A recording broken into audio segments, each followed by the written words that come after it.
Bem-vindos de volta, pessoal. Hoje, mais uma vez, com nosso amigo e colega Stanislav Krapivnik. Stas, bem-vindo de volta. Obrigado, é sempre um prazer. Muito bom ter você aqui. A gente quer falar principalmente sobre a Rússia hoje e sobre algumas declarações que ouvimos do Kremlin. Por exemplo, o porta-voz do Kremlin, o Sr. Peskov, disse que a Rússia consideraria um cessar-fogo se os ucranianos se retirassem do Donbass, das poucas posições que ainda mantém. Ao mesmo tempo, a gente ouve agora dos europeus e também do Ocidente, dos Estados Unidos, em vários meios de comunicação, que a Rússia estaria basicamente parada, sem avanços, e que o ímpeto acabou. Parece que está se formando uma nova narrativa. O que você acha disso? E para onde você acha que a Rússia realmente quer levar essa situação agora, depois de 4 anos de guerra?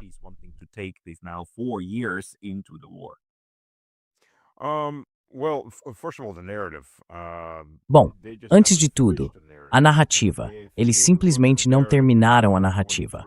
Se você olhar para a narrativa de 23, 24 e 25, e surpreendentemente, em 26, a narrativa que aparece ali por março e abril é exatamente a mesma, quase palavra por palavra. A Rússia estagnou, a economia da Rússia entrou em colapso. A gente está sempre em colapso, estamos em colapso o tempo todo. Estamos colapsando tanto que já nem dá mais para colapsar. A coisa que a Rússia mais gosta de fazer é desmoronar do começo ao fim do dia. A economia, o Kremlin, tudo. Pois é, você acabou de dizer. De manhã até à noite. E aí os anõezinhos e gnomos saem à noite e reconstroem tudo. É assim que vocês fazem. Esse é o nosso segredo. A gente tem exércitos de gnomos. Isso mesmo. São os gnomos das cuecas do South Park. Primeiro a gente rouba as cuecas, depois a gente fica rico. Só que de alguma forma o passo 2 sempre desaparece.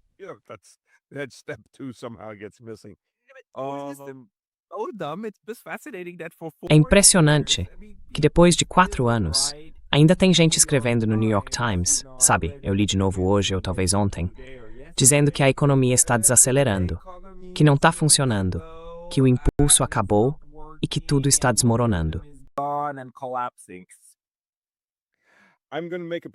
Vou fazer uma previsão. A gente pode até apostar nisso se quiser, ou você pode me cobrar depois.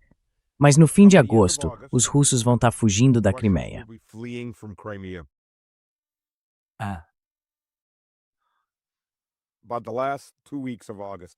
Nas 2 últimas semanas de agosto, todos os russos vão estar fugindo da Crimeia. E eles vão ficar sem combustível. Ou, pelo menos, alguns poucos postos de gasolina pequenos e privados vão ficar sem combustível.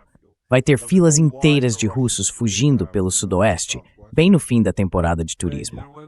Todo santo ano, eles repetem as mesmas colunas. Todos os russos estão fugindo. Eles finalmente perceberam que estão fugindo. Espera aí, eles realmente fazem isso? Tipo turistas indo embora da Crimeia por uma temporada, e aí aparece algum relato dizendo que tem russos fugindo? Eu sinceramente não ouvi nada disso. Todo ano, no fim de agosto. Então, essa família e a esposa fala, eu não quero ir embora, isso aqui é tão bom, conhecemos pessoas incríveis, foi ótimo, quero voltar. Aí eles cortam tudo que ela diz sobre as pessoas. Tão bom, não quero ir embora, temos que ir. Pegam só um pedacinho e usam isso no Ocidente como propaganda. Dizem, tá vendo? Todos os russos estão fugindo por suas vidas todo ano. E sempre é assim, no fim de agosto. Eu lembro que a gente também fazia isso. A gente dizia, tá bom, vamos tirar férias mais cedo e voltar quando der tempo. Aí acontecem engarrafamentos enormes, porque tem tipo 5, 6 milhões de pessoas pegando estrada ao mesmo tempo. Então os postos pequenos, os postos de beira de estrada, acabam ficando sem combustível várias vezes, porque todo mundo está abastecendo.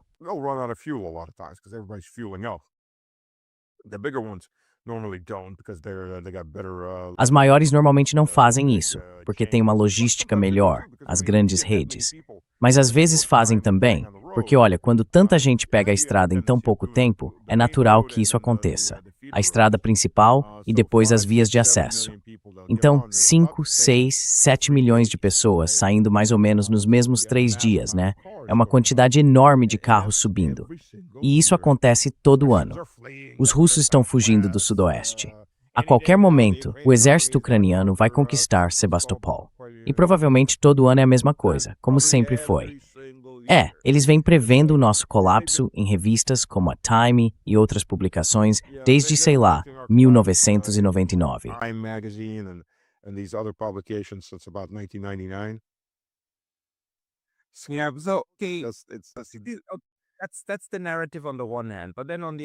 Essa é a narrativa de um lado. Mas do outro lado, a gente tem a realidade.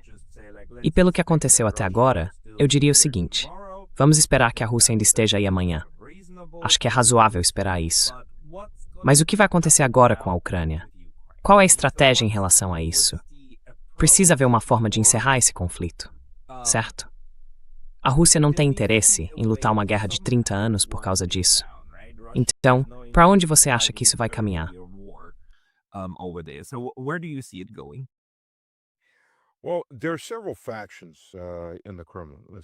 Bom, existem várias facções dentro do Kremlin. Vamos começar por aí. Como em qualquer governo, todo mundo tende a... No Ocidente, as pessoas preferem colocar um nome e um rosto em um país, em um problema, e dizer que aquilo é o problema inteiro. Mas a Rússia, como qualquer sociedade grande, qualquer país grande tem facções dentro de facções. Ainda existe uma facção liberal. Bem menor hoje, mas ainda existe. É um grupo que quer manter boas relações com o Ocidente e tenta voltar a 2012 e a outros momentos ilusórios como aquele, por vários motivos.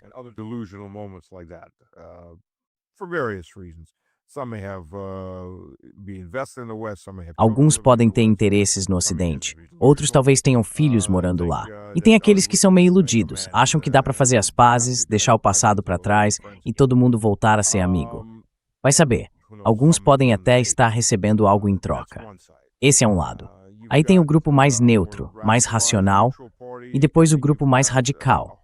E olha, eu achava que era meio militante. Achava mesmo. Mas não. Depois de ver as entrevistas do Karganforov, não. Percebi que, na verdade, sou bem mais racional do que eu pensava.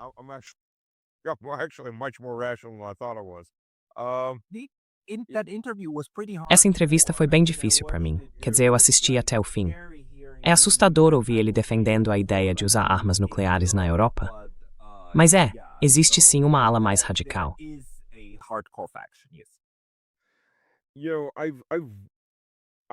Olha, eu já disse que a Rússia precisa atacar, e talvez até atacar a Europa de forma convencional. E eu também disse, por exemplo, que a OTAN deveria ter 24 horas para fechar a base na Polônia, aquela na fronteira, que está enviando todo o equipamento e todo o resto para lá. E se não fizerem isso, se recusarem, infelizmente é para eliminar. Esse é o tiro de advertência. É o aviso. Não é para atingir uma ou duas vezes, é para eliminar completamente. Senhores, querem seguir adiante? Podemos seguir a partir daí. Mas façam isso em etapas racionais. Não pule direto para o extremo.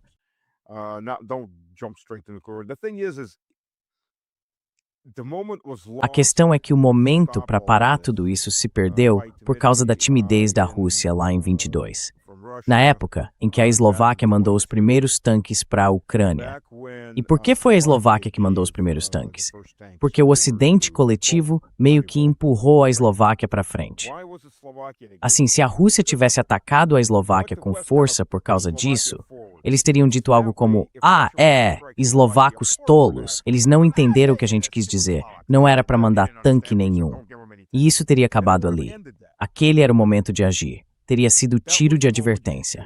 Mas como não aconteceu, eles pensaram: tá bom então. E os portões do inferno se abriram. Sim. E foi acontecendo passo a passo. A gente viu para onde isso está indo. O problema agora é que estamos literalmente diante de uma escolha. Eu prefiro o convencional ao nuclear, claro.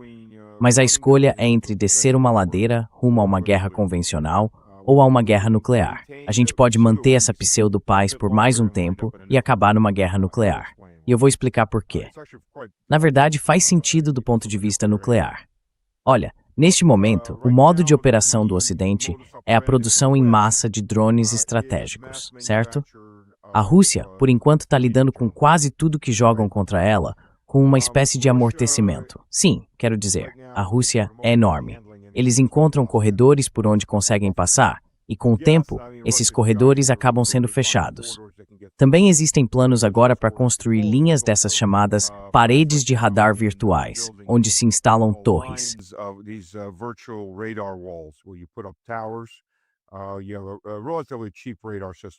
Você tem um sistema de radar relativamente barato, que alcança só uns 20 quilômetros, ou talvez entre 10 e 15, mas cada torre fica mais ou menos 15 quilômetros uma da outra. Então eles montam essas barreiras e dá para instalar bem rápido. A parte eletrônica não é muito avançada, e nem precisa ser. A função é basicamente servir como um alarme para qualquer coisa que esteja passando por ali. Assim, você fecha qualquer rota ou caminho que o inimigo possa usar para os drones. E isso te dá a assinatura de radar de tudo que estiver se aproximando, para você poder reagir. Porque é exatamente isso que eles estão fazendo agora. Como eu disse, a Rússia é enorme, e sempre quando você tem sistemas de radar principais, sistemas potentes, vai existir algum corredor que dá para encontrar.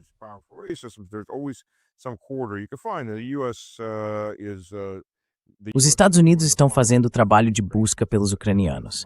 Vamos ser claros, eu acho que os Estados Unidos não estão totalmente fora disso. Na verdade, ainda estão bem envolvidos.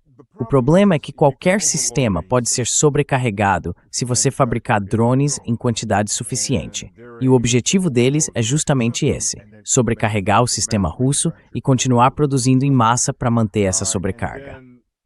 E aí, o que acontece? Bom, a gente já viu o que acontece. Eles atacam os sistemas de radar de alerta antecipado e também atingem, pelo menos, a tríade de bombardeiros estratégicos da dissuasão nuclear. E tenho certeza de que, se conseguirem pegar submarinos atracados, vão tentar atacá-los também.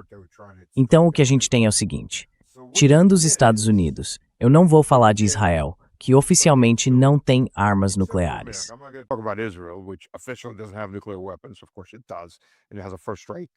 Claro que sim, e tem uma doutrina de primeiro ataque para armas que nem possui.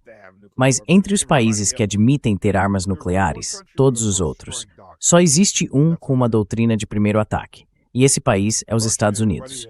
A Rússia e todos os outros, Índia, Paquistão, todos têm uma doutrina de segundo ataque. A ideia é: a gente não atira primeiro, a gente atira depois.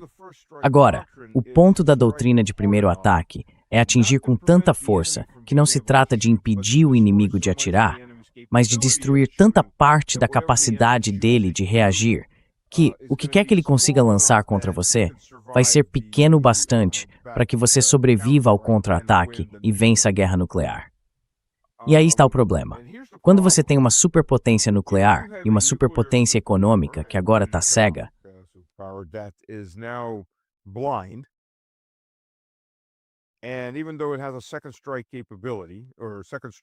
e mesmo que exista uma capacidade de segundo ataque, ou uma doutrina de segundo ataque, deixa eu reformular, e você tem um inimigo do outro lado com uma doutrina de primeiro ataque, e agora você está cego, sem sistemas de alerta antecipado, o único passo lógico é atacar primeiro com tudo que tiver. Basicamente, exterminar o Ocidente. Porque amanhã, ou até hoje à noite, você pode ser atingido e nem vai ver de onde veio. E é aí que chegamos a uma conclusão. Só existe uma saída lógica para isso. Potências nucleares, superpotências nucleares, aliás, não perdem guerras. Elas exterminam todo mundo. Essa é a lógica das armas nucleares, e essa é a lógica da política das grandes potências. Agora, o lado triste é que os endogâmicos da Europa não conseguem ou não vão conseguir entender isso, porque isso exige mais do que simplesmente repetir slogans anti-Rússia.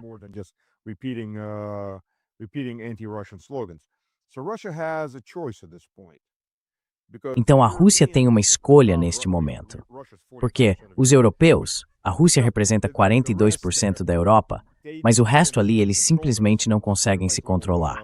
São como crianças pequenas, não muito desenvolvidas intelectualmente, brincando com brinquedos perigosos. E eles não conseguem pensar além, estão tão doutrinados ideologicamente que não conseguem enxergar o próximo passo. A Rússia tem uma escolha: ou ataca de forma convencional as fábricas na Europa e arrisca uma guerra convencional e que seja assim, ou espera mais alguns meses. Estou falando até o fim do verão, talvez começo do outono, e aí estaremos numa guerra nuclear.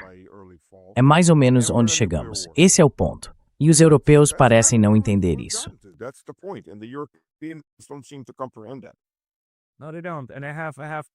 Não, eles não têm. E eu tenho 2 ou 3 pontos que gostaria de colocar e quero ouvir a sua opinião sobre eles. O primeiro é mais uma proposta. Vamos chamá-los de os europeus, em oposição aos europeus aos quais você pertence, porque esses europeus são o problema, não os habitantes do continente. Então a questão é a seguinte. Not the continent, not the inhabitants of the continent. So the thing though is, this war, the way that, I mean, Essa guerra, quer dizer, vem acontecendo desde 2014, a gente sabe disso. E em grande escala, vem acontecendo desde 2022, já há 4 anos. A única coisa que aprendemos nesses 4 anos é que sempre que a guerra estava prestes a ultrapassar as fronteiras da Ucrânia, do lado da União Europeia, sempre que havia o risco de ela seguir na outra direção, em direção à OTAN, Não. Você lembra daquele episódio em que um míssil caiu em uma fazenda na Polônia e o Zelensky disse, artigo 5 agora? Aí todo mundo respondeu algo tipo, Zelensky, cala a boca, isso não é coisa pra você dizer. Calaram ele rapidinho e ele acabou tendo que se desculpar. E no fim das contas, descobriu-se que o míssil era ucraniano. Então, sempre que existe um risco real de a OTAN ter que agir sob o artigo 5, eles abafam o caso. Para mim, isso mostrou que a OTAN não queria esse confronto. Mas agora, o problema é que os lunáticos e psicopatas, em Bruxelas e em Washington, esse grupo neoconservador que ainda resta, já provocaram a Rússia a ponto de ela invadir a Ucrânia e depois mobilizaram tudo politicamente para ir contra eles.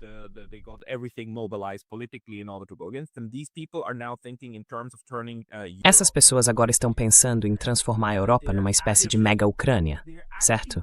E eles estão realmente trabalhando nisso. Estão montando um cenário em que possam alegar legítima defesa. E aí todo mundo vai pro front, entende? E os alemães mandam todos os jovens de 18, 19 anos e todo mundo vai pro front oriental, né? Então, de certo modo, sim, o que você está dizendo faz sentido. Mas, por outro lado, isso acaba favorecendo aqueles malucos e dá exatamente a guerra que eles parecem tanto querer.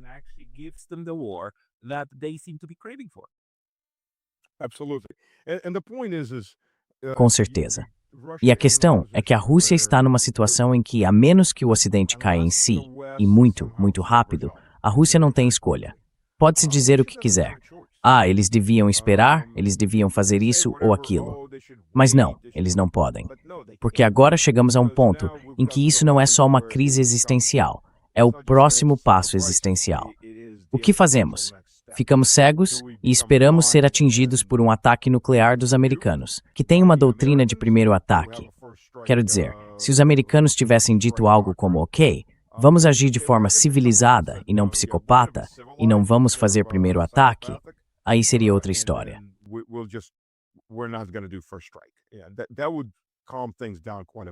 Isso acalmaria bastante as coisas. Mas já que a gente está falando de uma pessoa como Donald Trump que já tentou assassinar o Vladimir Vladimirovich, vamos falar direto. O ataque em Valdai, a tentativa de ataque em Valdai, foi uma tentativa de assassinato. Mesmo na Rússia, agora estão dizendo isso abertamente. Antes não queriam admitir, mas enfim, é o que é. Não importa que ainda existam conversas acontecendo, o fato é que você tem um adversário que parece não ter freio. O Scholz, por tudo que se possa dizer, foi muito mais racional do que o Mills, como parece estar ficando claro.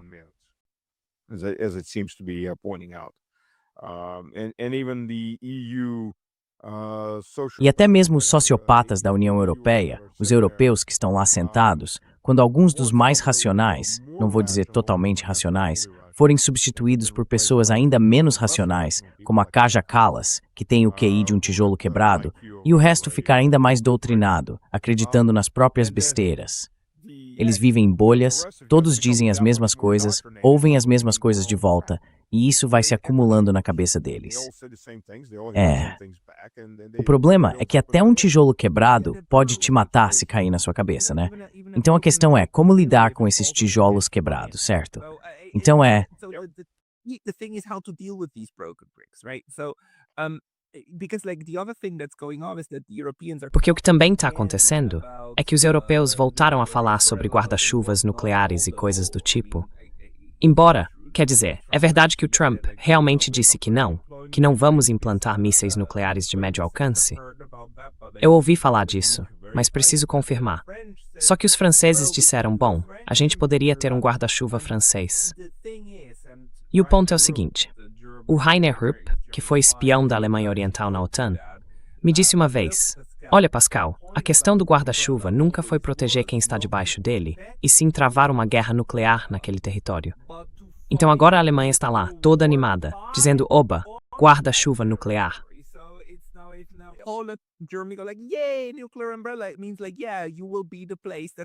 Quer dizer, é isso mesmo. O seu país vai ser o lugar já decidido. Vão cair ogivas nucleares táticas dos dois lados, no seu território. E eles estão dispostos a fazer isso porque é burrice, é completamente idiota, é simplesmente estúpido. Mas eles estão dispostos a ir até lá e estão construindo essa narrativa porque, de novo, acreditam que turistas que saem da Crimeia para voltar para casa estão fugindo dos russos.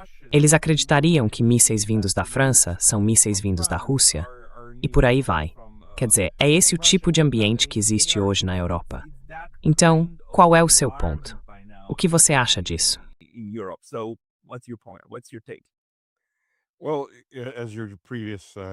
Bom, como seus convidados anteriores já disseram, sim, existiam minas nucleares. Os Estados Unidos têm, supostamente, esse tipo de munição. Eu, pessoalmente, não acredito nem por um segundo. Mas dizem que os Estados Unidos têm projéteis nucleares de 155 milímetros. Esses foram desenvolvidos lá nos anos 60. Nos anos 70 surgiu um novo modelo, e depois nos anos 80 veio uma versão de substituição. E supostamente, em algum momento, entre meados e o fim dos anos 90, eles teriam sido desmontados. Eu não acredito nisso nem um pouco. E em segundo lugar, nós recebemos treinamento. Bom, não dá para dizer que foi um treinamento extenso, mas fomos instruídos e treinados sobre como deveríamos agir em caso de uma guerra nuclear. Quer dizer, uma guerra nuclear tática. Em outras palavras, a munição nuclear tática usada no obuseiro de 155 milímetros, o modelo mais moderno, tem um propulsor a jato atrás do projétil para empurrar ele mais longe.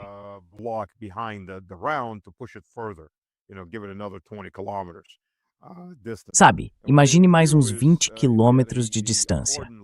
E o que eles fariam era o seguinte: se você tivesse uma linha de defesa fortificada, lançava uma ogiva de 5 quilotons nessa linha, detonava e depois mandava as forças blindadas atravessarem aquela área. Ou talvez detonasse 2, 3, 4 ogivas assim, para abrir uma brecha e aí empurrava as forças blindadas por ali. Bom, quando você é irradiado, pode ser que seja irradiado, pode ser que nem viva tempo suficiente para se preocupar com isso. É guerra. Mas essa era a ideia, entende? Aí os tanques, os veículos blindados de combate, os veículos de infantaria, todos avançavam por aquela área recém-atingida. Então sim, obviamente isso aconteceria no território de alguém. A Rússia não tem armas nucleares táticas? Tá, bom. O que a Rússia chama de arma nuclear tática? Hiroshima teve o quê? Uns 20 quilotons? Hiroshima was what, about 20 kilotons? 1925. Uma ogiva nuclear tática russa tem 75 quilotons. Uau! Isso não é exatamente uma bomba nuclear tática. É algo de nível tático de teatro, ou talvez já chegando perto do limite de uma ogiva nuclear estratégica. Quer dizer, isso é quase 4 vezes Hiroshima.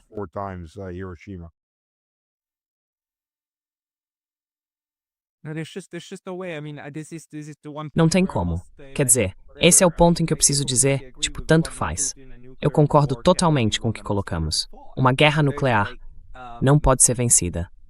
E nunca deve ser travada.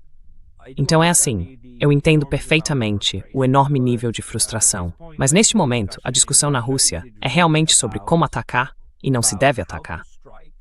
Ou ainda existe uma conversa sobre como criar aquele espaço de segurança necessário na Ucrânia, sabe?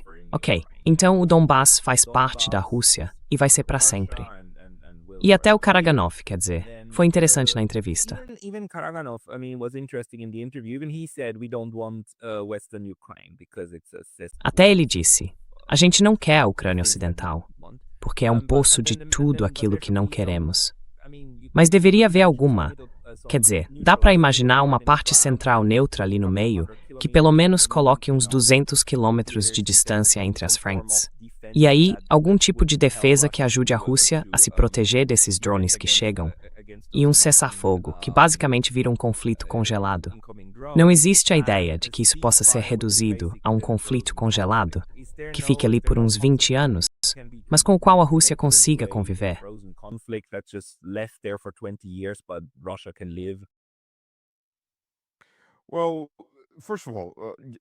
Bom, antes de tudo, só para dar um passo atrás e colocar em perspectiva histórica. Se a gente olhar para a Rússia medieval, antes dos mongóis, e há motivos para fazer isso, essa Rússia pré-mongol se estendia a oeste até a Galícia e a leste até Vladimir, que fica a uns 250 quilômetros, e também até Murom, que fica mais ou menos 250 quilômetros a leste de Moscou. Era um estado enorme. O sul da Rússia e o sul do que hoje é a Ucrânia eram basicamente estepes vazias. Quer dizer, não totalmente vazias, havia nômades circulando por ali. E aí você tinha a Crimeia. A Rússia, em certo momento, controlou partes diferentes da Crimeia. Por um tempo chegou a controlar o leste da península, como parte da Rússia medieval, antes dos mongóis. Depois, isso acabou sendo tomado pelos turcos e, alguns séculos mais tarde, foi reconquistado pela Rússia. Mas a parte ocidental, depois da invasão mongol, acabou sendo invadida pelos poloneses, pelos húngaros, e aí se formou essa mistura toda que se desenvolveu ao longo de 4, 5 séculos.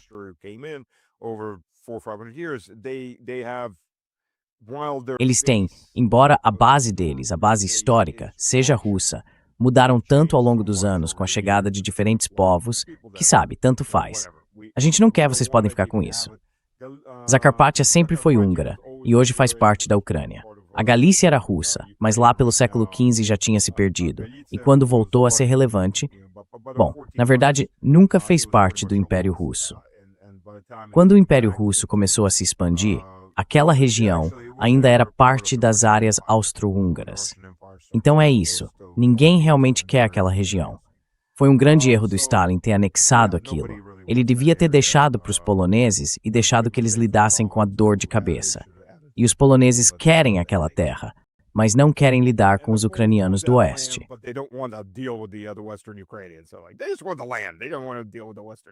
Eles só querem a terra, não querem lidar com os ucranianos do oeste. Historicamente, as terras russas, de fato históricas, são as províncias que ficam dos dois lados do rio Dnieper. Se você olhar os mapas, tanto pela divisão linguística quanto pelos resultados de votação, são aquelas que votaram para o leste.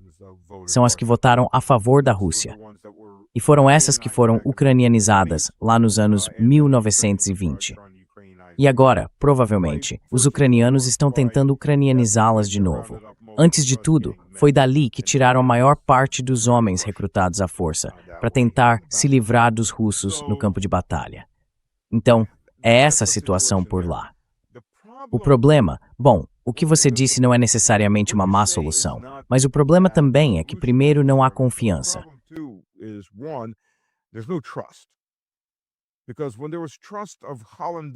Porque quando havia confiança em Hollande e havia confiança em Merkel, nós dois vimos o que eles fizeram. E eles, com toda a pompa, em 2022, correram para a mídia, riram e se gabaram de como enganaram Vladimir Vladimirovich. Eles nunca tiveram a intenção de buscar qualquer tipo de paz, mesmo quando a Rússia estava tentando. E a Rússia, naquela época, estava realmente tentando manter a Ucrânia unida, tirando a Crimeia, manter o resto da Ucrânia junto, só que como uma zona federalizada. Era isso que os grandes protestos no leste queriam. Eles queriam esse conceito radical, queriam a federalização. sabe, onde pudessem ter voz no governo em Kiev, onde pudessem eleger seus próprios governadores, em vez de terem oligarcas impostos sobre eles para explorá-los.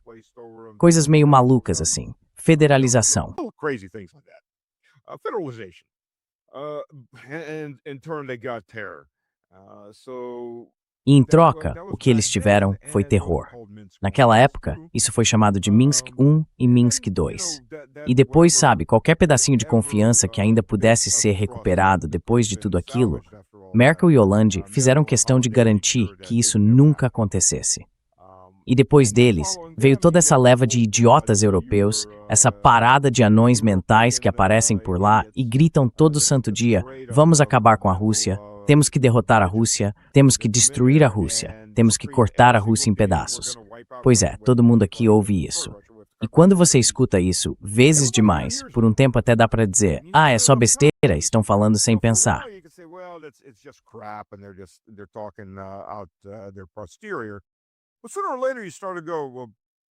Mas mais cedo ou mais tarde você começa a pensar: bom, eles repetem isso tantas vezes. Talvez não seja bem assim. Talvez não seja conversa fiada. Talvez não seja só política interna. Talvez eles realmente estejam falando sério. E se eles querem guerra, vão ter guerra. Tudo bem, então vamos começar a nos preparar para a guerra. E é esse o movimento que está vindo. E o Medvedev, aliás, eu conversei com algumas pessoas que o conhecem relativamente bem. Porque a questão é a seguinte: o Medvedev era muito liberal. E agora ele faz todas aquelas postagens com um tom bem belicoso. E a minha pergunta foi: isso é de verdade? E me disseram: ele teve uma espécie de epifania. Foi totalmente para a direita. Então ele passou de vamos nos aproximar da Europa, ser amigos da Europa, para eles querem guerra, a gente vai dar guerra. E é essa mentalidade que domina no Senado.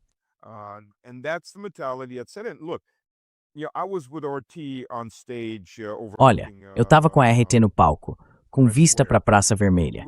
A gente estava, sei lá, uns 500 metros de distância, num hotel enorme. E entre a gente e a Praça Vermelha tinha um parque grande. A gente olhava de cima, dava para ver o desfile. Agora tem muita crítica em cima desse desfile. Oficialmente, o motivo de ter sido tão pequeno bom, isso faz parte dessas mensagens confusas. Dizem que foi pequeno porque o país está em guerra e precisa economizar. No ano passado foi o aniversário de 80 anos, então tinha que ser grande.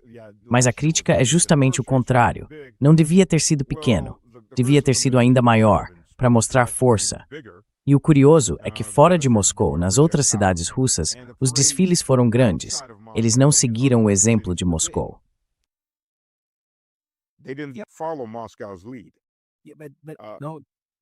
Mas não se preocupe, Stas. Seja grande ou pequeno, os europeus não iam divulgar isso de qualquer jeito. Eles simplesmente ignoraram. Quer dizer, eles ignoraram o fato de que a União Soviética fez parte das potências aliadas na Segunda Guerra Mundial.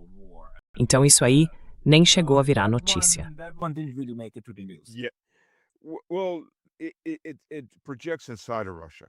Bom, isso tem impacto dentro da Rússia. E vou te dizer uma coisa, eu incluso, não vou mentir, a maioria das pessoas estava muito, mas muito mesmo, torcendo para que o Zelensky tentasse alguma coisa. Porque o Kremlin se colocou numa posição em que se ele tentasse, teria que reagir. E reagir direto no centro do poder, onde vivem as elites, lá na Bankovskaya, que aliás é uma rua fechada por patrulhas militares. Eu sei disso, por várias pessoas que estão lá. Eles só deixam passar. Bom, na verdade, tem medo da população comum, sabe? Do povo da Ucrânia. Então é lá que as elites ficam. Literalmente, a gente tem drones observando eles entrando e saindo dos carros, dos apartamentos e dos escritórios. Então sim, o consenso geral era eliminar aquilo.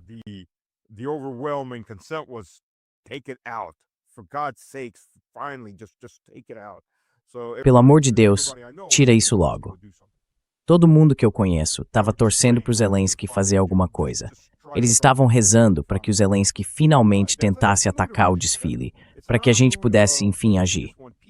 Esse é o clima na Rússia. Não é um clima de a gente só quer paz. Na verdade, o povo está ficando cada vez mais militante. Tem 2 exércitos de tanques prontos para entrar em ação. E a pergunta é, por que eles ainda não foram enviados? Já era para esmagar os ucranianos. E isso vem, veja bem, não dos generais da ativa, que não falam abertamente, mas dos generais da reserva. Aliás, o anterior não lembro o nome, o comandante que veio antes do Gerasimov, chegou a dizer claramente por que estamos lutando desse jeito.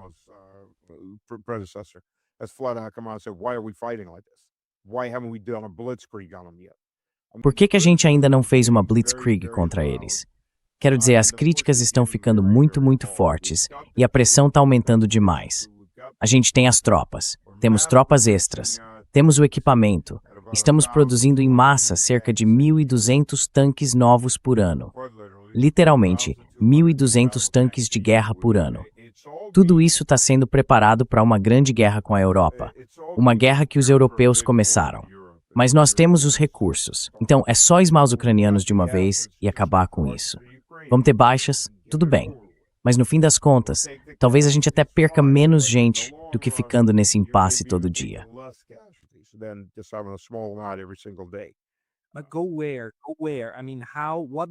Mas ir para onde? Quero dizer, qual seria a solução militar para a Ucrânia se ninguém quer a Galícia? Kiev. E aí você tem Kiev. E depois disso ainda tem a Ucrânia, que vai continuar atacando com drones, você e Kiev.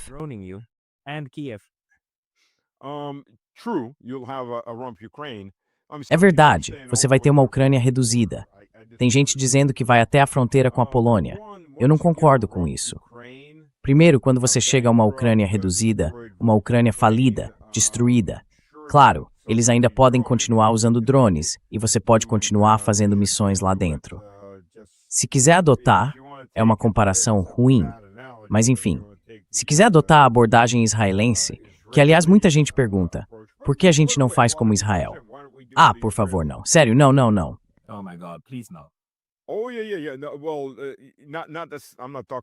Olha, eu não tô falando, sabe, de exterminar uma população. Mas se eles querem entrar lá para acertar alguém, então que entrem e acertem alguém. Por que a gente não faz isso? Por que não seguimos a abordagem do Irã? O Irã destruiu 13 bases americanas, bateu nas forças dos Estados Unidos por todo lado, na cabeça, nos joelhos, no rosto, em tudo, como se estivesse batendo com um porrete. E o exército americano fica lá, tipo, tá bom, por que a gente não faz o mesmo? Se o exército dos Estados Unidos não consegue lidar com o Irã, como é que vai lidar com o exército russo, que é 5 vezes maior?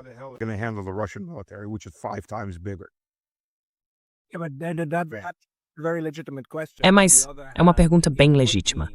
Por outro lado, isso significaria que se essa virasse a estratégia, seria como dizer, tudo bem, então invoquem o artigo 5 contra a gente. Quer dizer, de novo, como você disse, a gente vai atacar aquelas bases? E aí mostrem pra gente o artigo 5 de vocês. Onde é que ele está? Mas isso é uma aposta muito alta, né? É sim. Porque se eles decidirem ir até o fim, como o Alex Christoforou costuma dizer, eles não têm marcha ré, né? Pois é.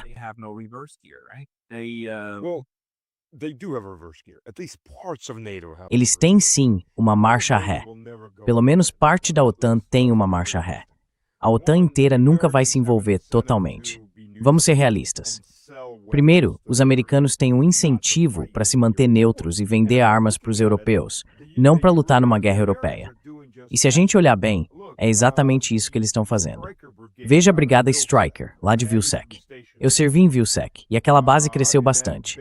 Na minha época, era só a 3ª Brigada da 1ª Divisão de Infantaria.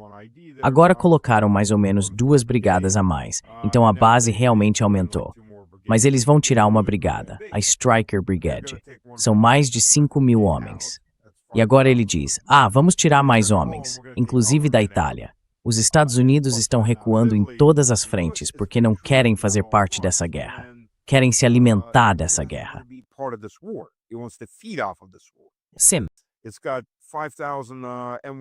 Eles têm cerca de 5.000 tanques M1 e M1A1 em reserva. Precisam fazer alguma coisa com eles. Estão todos encostados agora. Mas o que dá para fazer? E de repente começaram a atualizar os M1 para M1A1, trocando a blindagem de aço por compósito, mudando o canhão principal de 105 para 120 mm.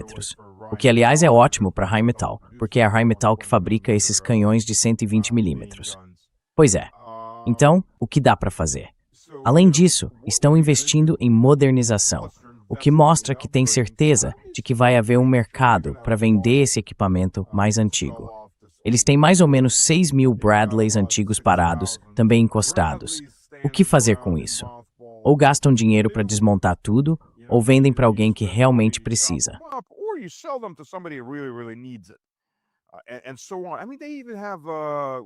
E por aí vai. Quer dizer, eles ainda têm, como é que era, mísseis Hawk, aqueles antiaéreos que saíram do arsenal dos Estados Unidos lá por 1991, 92. E ainda tem centenas deles, das plataformas e dos mísseis. Obviamente estão esperando alguma coisa, algum lugar para vender isso, porque, é preciso manter, gastar dinheiro com manutenção. Agora, dito isso, tem partes fora dos americanos. Tem grupos que nunca vão lutar. Os turcos, muito provavelmente, nunca iriam lutar. Eles não têm nada a ganhar com isso. Os gregos provavelmente teriam uma revolução. E os búlgaros também. A gente acabou de ver as eleições na Bulgária. Eles definitivamente não são a favor.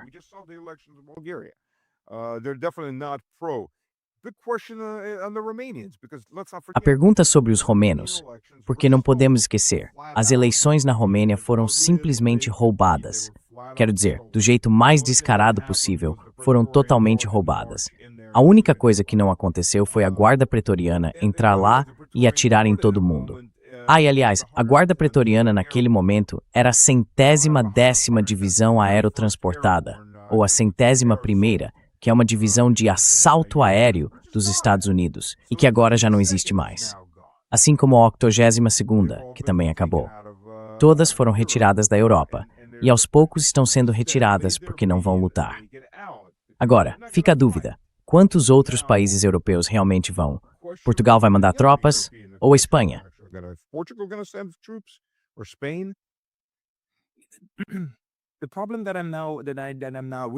O problema que eu estou percebendo agora, ouvindo como você descreve o que também se pensa na Rússia, é que a gente está muito mais perto de uma profecia autorrealizável do que eu imaginava.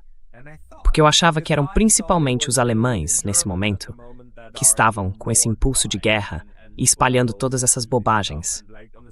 E num nível sociológico, não é só lá em cima, nas lideranças.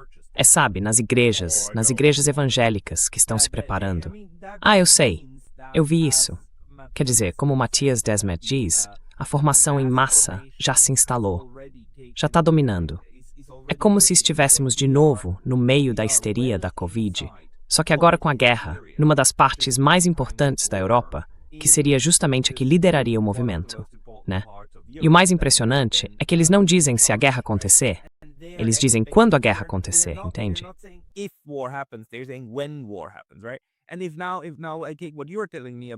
E se agora, o que você está me dizendo sobre onde a Rússia está, de fato for verdade, então a Rússia também chegou ao ponto de dizer, ok, agora a gente acredita que é para lá que vocês estão indo. E por que seríamos tão tolos de continuar esperando? Isso quer dizer que a Rússia vai fazer exatamente o que os europeus esperam que ela faça. O que significa que estamos realmente num ponto em que a guerra está quase inevitável, por causa do impulso social e psicológico de todos os lados envolvidos.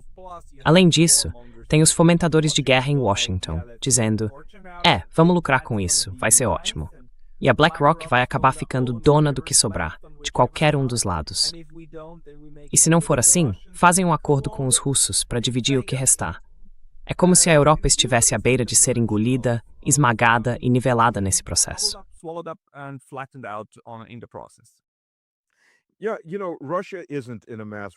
Olha, sabe, a Rússia não está em uma espécie de formação em massa, porque, para entender a mentalidade russa, é preciso lembrar que a gente vem sendo invadido pelo Ocidente desde o ano 1012. E não é só Napoleão ou Hitler, não. Foram ondas contínuas de invasões europeias desde então. A gente só ficou muito bom em eliminar quem vem na nossa direção e depois seguir até a casa deles, normalmente levando um pedaço de volta como pagamento. Então, embora os russos não queiram guerra, se você perguntar para um russo comum, ou até para a maioria dos políticos russos, a resposta é: não queremos guerra. Não queremos nada na Europa. A gente está lutando agora pelas nossas terras históricas. E além disso, o que a gente quer na Europa? A Europa não tem nada a oferecer para a Rússia. a não ser uma baita dor de cabeça. E nenhum político russo diz, ei, vamos anexar a Polônia. No Russian politicians saying, hey, let's annex Poland, let's annex Germany, hey, let's own. Vamos anexar a Alemanha. Ei, vamos tomar Paris. Ninguém quer esses lugares. Ninguém os queria nem quando eram prósperos. Os soviéticos, sob Trotsky, tinham um certo rumo, e isso acabou com Stalin. Stalin era nacionalista, Trotsky era globalista. E todo mundo dizia, Stalin foi um erro. Pois bem, dentro daquele sistema, Stalin foi o melhor resultado possível. Porque se fosse o Trotsky, não teriam sobrado muitos russos vivos, nem muitos europeus. Trotsky acreditava numa revolução mundial. Não importava o preço. A ideia era fazer a revolução se espalhar pelo mundo inteiro, e todo mundo seria apenas lenha para o grande fogo da revolução. Então, graças a Deus, ele não chegou ao poder.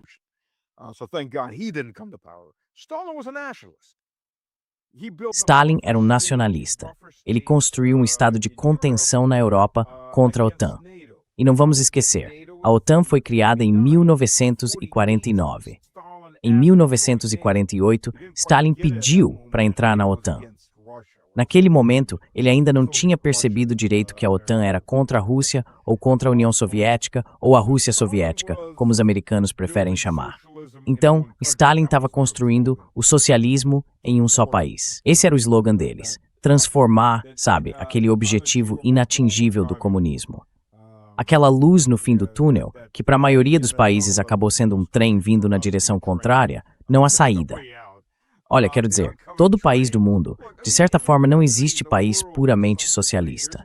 Também não existe país puramente capitalista. Não dá para ter um extremo ou outro. O que existe é uma economia mista. E as economias mistas já existiam muito antes de as pessoas começarem a colocar rótulos nelas. Você tem o capitalismo de Estado, que é o caso da Rússia e de muitos outros países. Sabe, até na época dos romanos, eles já tinham uma mistura de socialismo e capitalismo, porque é isso que funciona. Essa é a questão. Talvez eles nem tivessem um nome para isso naquela época, mas era exatamente o que acontecia. Então não existe essa diferença econômica, teocrática ou teológica. A gente está, de certa forma, lutando contra o comunismo, lutando contra o capitalismo. Toda essa dialética acabou. O que existe agora é literalmente globalistas contra nacionalistas, ou locais, soberanos, chame como quiser. E os globalistas estão no Ocidente. Eles nunca estiveram na Rússia.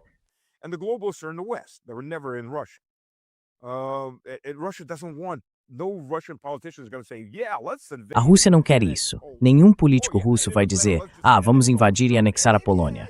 Ou, melhor ainda, vamos anexar toda a Alemanha. Talvez, vamos até Lyon, gosto de Lyon, já estive lá, vamos anexar Lyon. Ninguém vai dizer isso. E ninguém quer isso. Esse é o maldito problema aqui. Não existe esse desejo.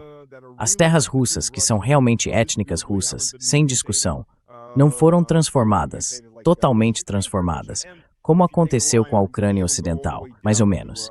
E se você traçar uma linha de Kiev até Odessa, aquela região era a antiga Novorossia. E foram essas áreas que os comunistas tentaram forçar a se ucranianizar lá nos anos 20.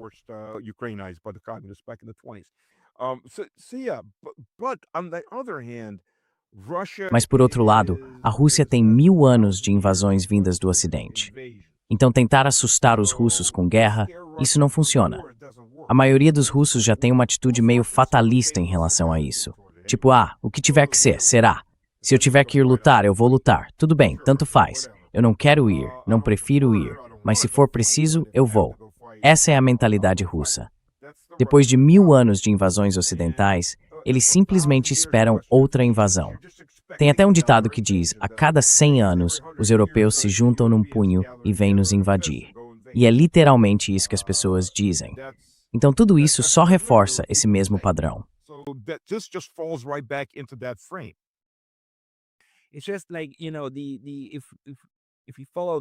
É como, sabe, se a gente seguir por esse caminho, o que temos agora é uma intensificação da guerra que já estava acontecendo.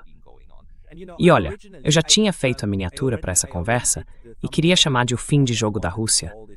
Mas agora estou percebendo que provavelmente vou ter que mudar, porque parece que não é um fim de jogo. É mais como se estivéssemos à beira de uma europeização desse conflito.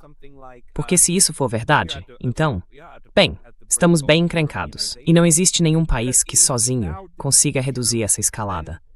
Quer dizer, os americanos poderiam. Mas, de novo, são os chamados mercadores da morte, como eram conhecidos nos anos 20, quando as pessoas entendiam quem eles eram, que vão impedir isso. Além disso, claro, tem o fato de que é conveniente, porque dá para jogar a Europa contra a Rússia, depois que a Ucrânia não foi suficiente. E aí, provavelmente, vão jogar o Japão, as Filipinas e Taiwan contra a China, esperando que isso seja o bastante para finalmente quebrar o núcleo.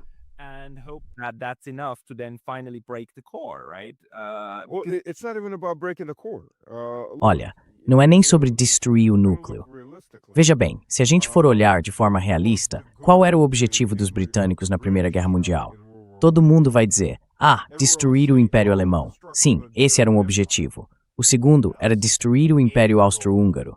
E o terceiro, destruir o Império Otomano-Turco. E o quarto objetivo era destruir o Império Russo. Percebe? Se todos eles desmoronassem, os britânicos poderiam recolher os pedaços. Eles acabaram sendo puxados para dentro disso. Fizeram a mesma coisa na Segunda Guerra Mundial. Eu não estou defendendo o Hitler, e o Hitler provavelmente teria ido para o leste de qualquer jeito, porque era algo que ele já vinha forçando. Sim, ele era um lunático, mas os britânicos foram os desgraçados perversos que empurraram o Hitler o mais rápido possível para entrar em guerra com o Stalin. Stalin was kind of, I want you to just go take care of them and maybe get bogged down there for a few years. And then France fell in like a couple months. Nobody was expecting that. They figured the French would fight a little better than they did and the British too, than they did in Dunkirk and those areas. But the point is it was always the push to destroy Europe and get it to at least Central and Eastern Europe to destroy itself, each other. And that hasn't changed. The British haven't changed. I mean, they're still playing the great game all over Europe and everywhere. Even though that they're a diminished little piss-ant island that cannot even defend its own islands back down in the Falklands, because the Argentinians are kind of looking at it and going, well, that's a good time to take back the Falklands or the Maldives. The British can't come down here. They don't have boats that can come down here anymore. Their ships, they're the Queen of the Sea is barely the princess of the pond. They can't do anything anymore. So yeah, they're at that point, but they are still trying to play this game. They're still trying to be the great power and trying to push everybody else to go fight each other. The problem with mass formation that nobody wants to mention, you know when the German mass formation broke? When Hitler died. Resistance in Berlin collapsed when word of the Fuhrer being dead started to spread. The fanaticism of the Germans was so beyond all stupidity that, I mean, the last big German army was burning to death in the forest south of Berlin, where the Red Army, we had boxed them in and were just bombing the crap out of them with incendiaries, just burning an army alive.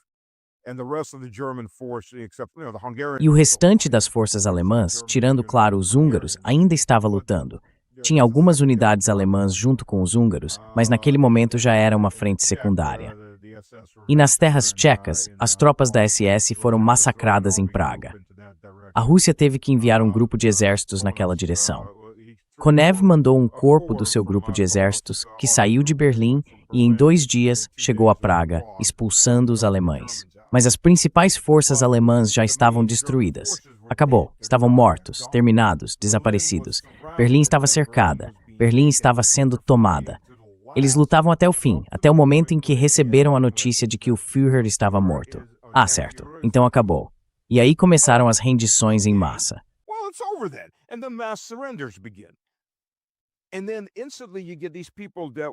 E aí, de repente, você vê aquelas pessoas que eram praticamente psicopatas, tipo os jovens hitleristas, que de uma hora para outra dizem, ué, por que diabos a gente estava lutando por Hitler? Essa formação em massa se desfez muito, muito rápido. E todas aquelas pessoas que hoje se dizem antifascistas eram fascistas convictos até o momento em que essa formação em massa se quebrou. mas ela precisou ser quebrada. Não se desfez sozinha. Talvez, com o passar das décadas, tivesse desaparecido. Sabe, a formação em massa na União Soviética foi se dissipando aos poucos. Aquele terror, aquelas coisas todas. As purgas ainda eram bem fortes, claro.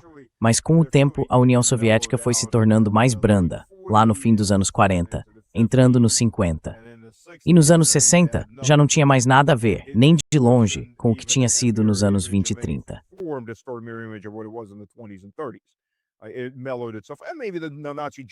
Ela acabou se suavizando. E talvez os alemães nazistas tivessem feito a mesma coisa se tivessem vencido. Provavelmente fariam com o tempo. Graças a Deus não venceram para a gente descobrir isso.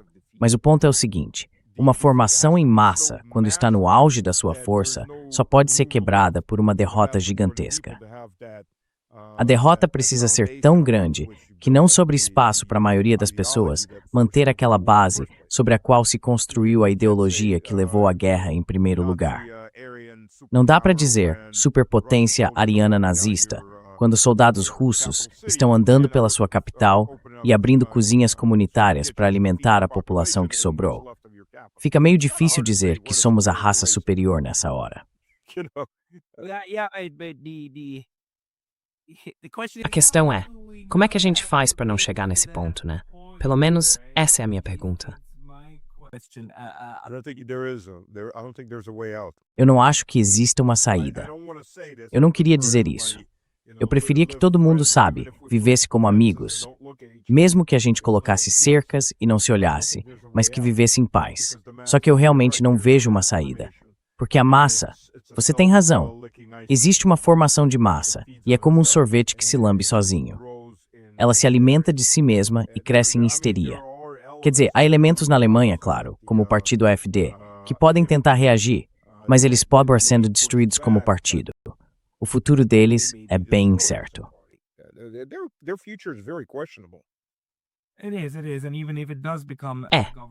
É sim. E mesmo que acabe virando um partido de governo, o que sempre acontece com partidos tipo Al-Qaeda, quando chegam ao poder, é que eles acabam sendo absorvidos pelo sistema. Eles são puxados para o que aqueles 60% do meio já estão fazendo de qualquer jeito. E aí mostra com a Frente Nacional. Eles fazem isso de um jeito um pouco mais à direita, né? A gente viu com a Frente Nacional. Agora eles não são contra mandar ajuda para a Ucrânia. Só não querem mandar soldados franceses. É o que acontece toda vez. A gente viu isso com os partidos socialistas da Europa lá nos anos 20 e 30. Quando eles viraram parte do sistema, de repente começaram a aparecer mais uma versão de esquerda do centro. E por aí vai. E o que acontece com os partidos populistas? A mesma coisa. Então, ideologicamente, é muito, muito difícil dar marcha ré ou fazer uma virada radical. Mas tudo bem. Quer dizer, agora eu já tô deprimido de novo. Você tem esse dom de estragar meus fins de semana quando a gente conversa?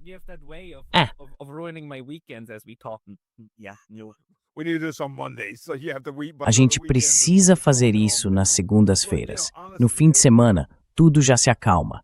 Olha, sinceramente, eu lido com isso do jeito que dá. É o que Deus quiser.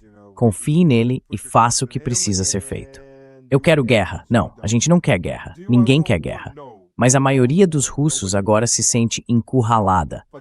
Os europeus não estão se acalmando. Estão fazendo exatamente o contrário. Estão ficando cada vez mais histéricos, gritando mais alto, batendo no peito com mais força e ficando mais tolos.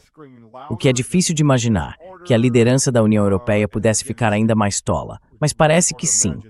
Quer dizer, olha só, começaram a falar, vamos conversar com a Rússia. E quem é o principal candidato agora? Kyriakos. Who's the number one candidate right now? Kaja Kallas. Don't even bother coming. Don't get on that plane. Ele nem se dá o trabalho de aparecer. Nem entra nesse avião. Não tem nada para conversar. E sabe o quanto isso ficou absurdo? Então, a Rússia tem uma proibição anual de exportar diesel durante a época de plantio. E a temporada de plantio lá dura uns 3 meses, porque no sul da Rússia o plantio começa em meados, às vezes até no começo de março. Adiantou umas 2 semanas. O planeta está esquentando. Quer dizer, na verdade, a gente está voltando. não é um desastre climático. Se você olhar o clima numa escala histórica longa, a gente está num ponto muito baixo. Estamos só começando a voltar. Nem chegamos perto da média do que o planeta foi nos últimos 48 milhões de anos. Vamos começar por aí. Ainda estamos bem abaixo e só agora estamos saindo de um desastre total que quase acabou com toda a vida na Terra, porque os níveis de CO2 caíram demais.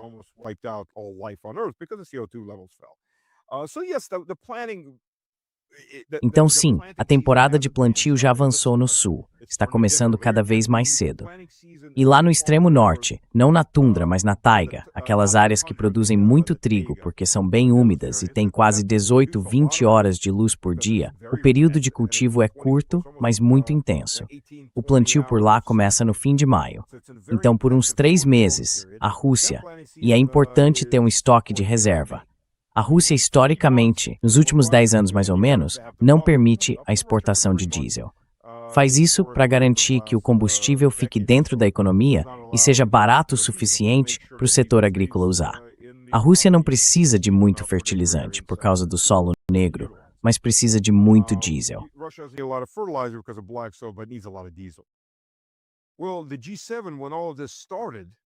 Bom, o G7, quando tudo isso começou, então o G7, e saíram matérias sobre isso, não foi pedir para a Rússia, de chapéu na mão, vocês podem vender um pouco de diesel, não. Eles foram exigindo, tirem suas sanções. Essa é a mentalidade. Vamos falar de cima para vocês, seus macacos brancos sujos do leste, e vamos dizer como vocês devem ser. Só que esses macacos brancos sujos estão sentados em cima de tudo o que precisam. Quero dizer, a Rússia poderia, literalmente, se fechar para o resto do mundo e ficar bem. A gente produz quase tudo o que precisa. Claro, tem algumas tecnologias de ponta que ainda não temos, mas os chineses têm. Eles já mostraram que estão mais avançados que os americanos. Os chips fotônicos, você viu isso? Os chips fotônicos, que são 1000 vezes mais rápidos que os melhores chips da NVIDIA.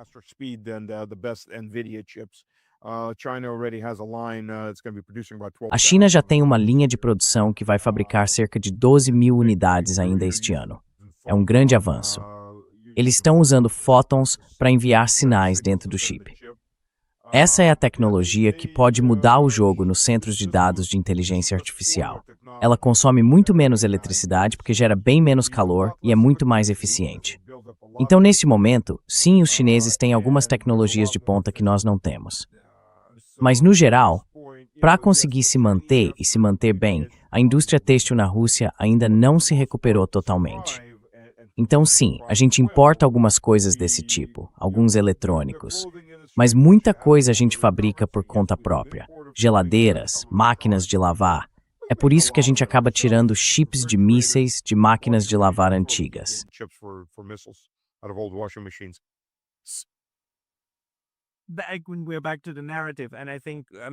Voltamos para a narrativa.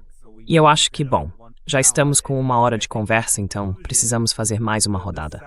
Mas para concluir, o resultado triste dessa discussão é o seguinte. Ou os europeus conseguem sair dessa formação em massa, ou a Rússia vai acabar quebrando os europeus. Porque é exatamente essa profecia autorrealizável em que a gente já está agora.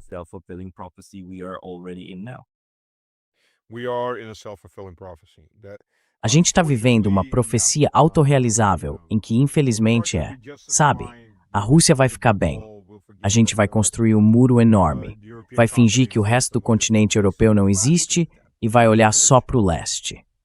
Tudo bem, dá para fazer isso, não é esse o problema. O problema é que o pessoal do outro lado desse muro sempre quer derrubar o muro e marchar até as capitais. E isso tem sido assim historicamente por 1000 anos, na verdade por 1014 anos. Porque no Václav Kravali invadiu Kiev e a Rus, ele foi honesto com this o Sacro Império Romano.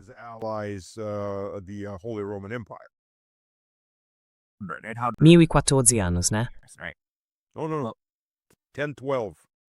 Não. 1012. Ano 1012 depois de Cristo.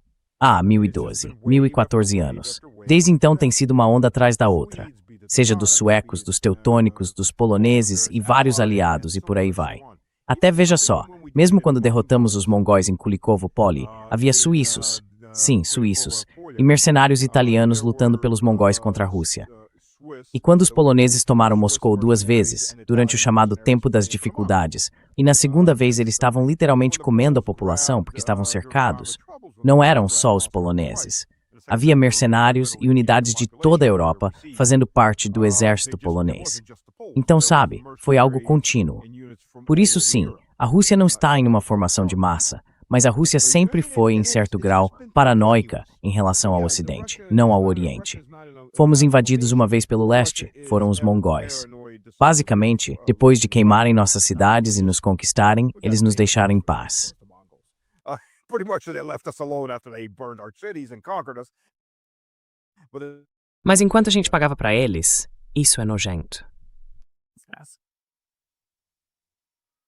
As long as we paid them the tax, they gave them levies for whatever. Enquanto a gente pagava o imposto para eles, eles davam as autorizações para qualquer campanha que quisessem fazer depois. E a gente só esperava até eles se dispersarem. Mas eles não tentaram mudar a nossa religião, não tentaram mudar a nossa cultura. E essa história de que os russos se misturaram com os mongóis é uma bobagem. Eles praticamente não estupraram nem saquearam. Depois das primeiras ondas, eles só recuaram e ficaram observando. Se alguém não pagava os impostos, aí sim era punido. Mas no geral, a Rússia era vassala. Os estados russos eram vassalos, todos eles, diferentes principados. Enquanto pagassem os impostos e dessem soldados para a próxima campanha, vivam suas vidas, a gente não se importa. Live your own lives. We don't really care. Certo. Muito obrigado. E a gente precisa continuar essa conversa de novo daqui a algumas semanas, porque eu acho é muito importante entender em que ponto dramático a gente está agora. Quem quiser acompanhar o seu trabalho, pode, claro, te encontrar no seu canal do YouTube, Slavic Man, com K, Senhor Slavic Man. Mr. Slavic Man. All one word, all one word. Tudo junto, uma palavra só. @Stas Kropivnik. A gente não conseguiu colocar o nome inteiro. Nós, russos, gostamos de nomes compridos. E no Telegram, Stas Today, Obratna é o canal em russo. Stas Was There é o canal em inglês. Isso só acontece no StreamYard. O Zoom às vezes fica lento, mas... Zoom slows down sometimes, but... Da próxima vez a gente volta. Dessa vez vai ser no StreamYard. Na próxima a gente volta pro Zoom. Mas eu vou colocar todos os links para os seus canais na descrição aqui embaixo. Então, Kropivnik, muito obrigado pelo seu tempo hoje. Kropivnik, thank you so much for your time today. Obrigado.